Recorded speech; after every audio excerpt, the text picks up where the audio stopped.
Hey guys, so today I'm going to talk about my new found passion.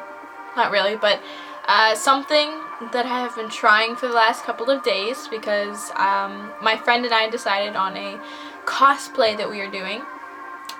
And the cosplay that we are doing involves a little bit of armor, and I have never made armor and I was quite nervous. So I decided to practice with some different things with craft foam. The first one I did looked pretty crappy, and I will show these to you in a minute, what I'm working on. I made 2 bracelets, and right now I'm making a gauntlet for my arm. I'm just going to talk about the material and what I've experienced, because I was watching some beginner videos on YouTube and just around, and I really didn't know exactly what I was supposed to do. I felt like I had to just kind of figure it out on my own, which is fine. But for those of you who just, want to look at this video and know what you're supposed to do a little bit better, then I hope this helps you. This is the best way I'm going to be able to explain it, I think. But yeah, it would be nice if I had this before I started. Probably burn myself a couple times. Oops. Okay, hold on, I'm going to grab them.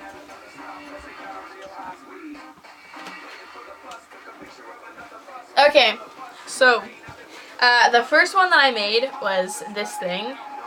It's a bracelet, obviously. It has the Skyrim dragon on it right there, which is why I kept it. I painted it gray, and it looks really gray. Like, it's not too, but it's like 2D everything. It looks like I sharpened stuff on it. It looks like crap, although I still wear it. The second one I did is this one, which is a lot better. I mixed this rose metallic with the gray, and it actually looks like a gray that a armor piece is supposed to be made out of, metallic. And then I shaded it with black, and then I put this raised paint on it before I painted the whole thing. It was like white paint, and then I painted it over, and it looks like it has cool etchings in it. And then I stuck this button in the middle of it, which I think is awesome. And then it just goes right on your arm right here. Looks pretty awesome. Pretty awesome. Yeah. So yeah, definitely like this one. And then this is the one that I'm working on right now, so it has no shading. I just molded it, and right now I'm painting over it. I haven't shaded, I haven't done anything like that. I have a bunch of, see, it's right here. It's my arm gauntlet, you can see. It looks pretty awesome. I actually really like this so far. I think it looks awesome. It's not gonna focus if I move it forward, but I'll move it forward anyway, so you can see the basic gist of the shape. Ooh. So before I painted it, I put a bunch of lines in it with the sharp objects, so it kind of looks like it has battle scars, and then I'm gonna make those darker to make it actually look like they have battle scars.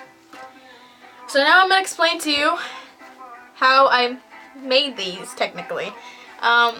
So the foam sheets come in a gigantic sheet that look like this, and they're pretty flimsy, and I did not realize that until I, tested and purchased it. You can get it at Joan Fabrics in the kids section, and it'll just give you this gigantic thing. I think it's like 2 mm in size. Millimeters? I'm not positive. But yeah. And then it depends on price on how big of a sheet you get. Mine was $1, so it's really inexpensive. So you have to make, the things that I had the most trouble with was making the patterns for it, because I didn't really see how I was supposed to put these together. But like with this, I cut out a shape that was bigger in the middle and that went smaller in the sides, both ways, up and down. So bigger, and then it went smaller here. So it went around your arm to look like this. And then I cut that out, and then I put it next to the craft foam, and then I cut that out with the pattern. Then you take the pattern piece off, obviously, so you don't leave it on the craft foam. And you put that to the side, And if you want raised object things, like right here, like 3D, make it actually kind of look like it. See how these are kind of pushed off from the rest? It's because I cut more and then I hot glued these onto the top of it, which is what you want to do because you don't want like a 2D thing like this. Looks pretty weird. Doesn't look real in the slightest. So that's what I did. Then you hot glue them. If you want the raised things, like see all these dots on the, there's a bunch of dots and lines down here. Can't really see it because I can't show you, sadly. But that's what I use the raised paint for, and you do that before you mold it, you know, shape it, paint it. And you want to draw the design on it before you mold it, so it's there. Maybe with like a pen would do best. So then, after you like your paint dries here, the raised paint, which is what I did, then you take it over to a stove burner, okay? And you put the stove burner on high, and don't touch the foam to the stove burner. Don't do that. You need to just bring the foam like over the burner and do this, and it's gonna feel really flimsy and like it's gonna be able to be folded like a bunch of different directions. It's basically melting all the little holes inside the foam so it comes flimsy and flatter and stuff like that. And then right when it gets all hot, you want to mold it to whatever, you know, it's built for. Or you can just hold it like this, but I put it around my wrist and held it like that for it to be like that. Now it can get pretty hot. Be careful, don't get it like hugely hot. Don't want it to like set on fire or something. That would not be good. You just want to let it get hot until it's moldable and flimsy. And then after that, after it's dry, or not dry, but after it is cold, after it's finished molding, you take Elmer's glue and you paint all over it. And then you let that Elmer's glue dry, which is going to make it stain its shape more, make it shinier so that the paint doesn't like seep into the foam, stuff like that. So after that is all dry, then you can paint it. And I will show you the paint. 1 second, I have to get it that I used.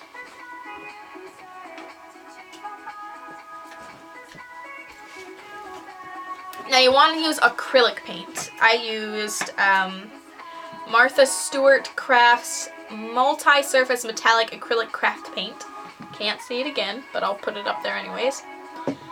And I used Apple Barrel Gloss acrylic paint in dark gray, which you don't want to use this alone for making it. You want to mix these two to make a metallic color like this. If you don't, then you'll end up with this gray that just doesn't look right. So I use these two. And then for my black, I just used Glossy Enamel Black in Americana or whatever that says. Right here. And that is how I painted my stuff. I'm definitely getting more paint to paint them like gold because it would be cool to have gold armor. So you paint the whole thing, even the back and the sides. So like if someone sees it like this and it like comes out like this a little bit, it doesn't look white underneath. You want it to look kind of real. But you don't have to like double paint the inside. Just one paint like over. I think this one took 2 coats of gray paint. And you want to be careful, you want to have a lot on your brush or else it's going to like come off a little bit when you like, you know, brush over it. So you want to have a lot of paint on there, but not so much that it drips everywhere. I think this took 3 to 4 coats.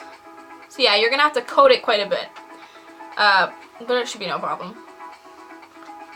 Looks awesome. And then after all of your coats are dry, you might want to leave it overnight. When you do your first coat, in between your first and second coat, it doesn't have to be that long. It doesn't have to be fully dry. It's just, you know, you want it to be drying. And then you do your second coat and you get a lot on your brush so that it doesn't come off when you do another coat over it. But after you are finished with all of your gray coats, you want it to sit overnight so it's just fully dry when you go to shade and just like accent colors. So then after that, I suggest putting a piece of like Velcro or stretchy like ribbon stuff. I don't have a picture of it because honestly I don't have it yet, which I will get soon. And then you can hot glue it to this piece and this piece inside so that it stays on your arm when you're walking and it stays in its shape that it's supposed to be. Because honestly, it stays in its shape, but I don't think it would stay, it's not going to stay on your arm. And you want to make sure it does. And it's okay if it's there. I mean, it's not going to be weird looking. Well, it might be a little bit weird looking, but it's not going to be that bad. So, yeah. And then you got your finished piece. On this one I put fabric stuff here, which I don't like very much because then you can like see these things hanging and I hate that.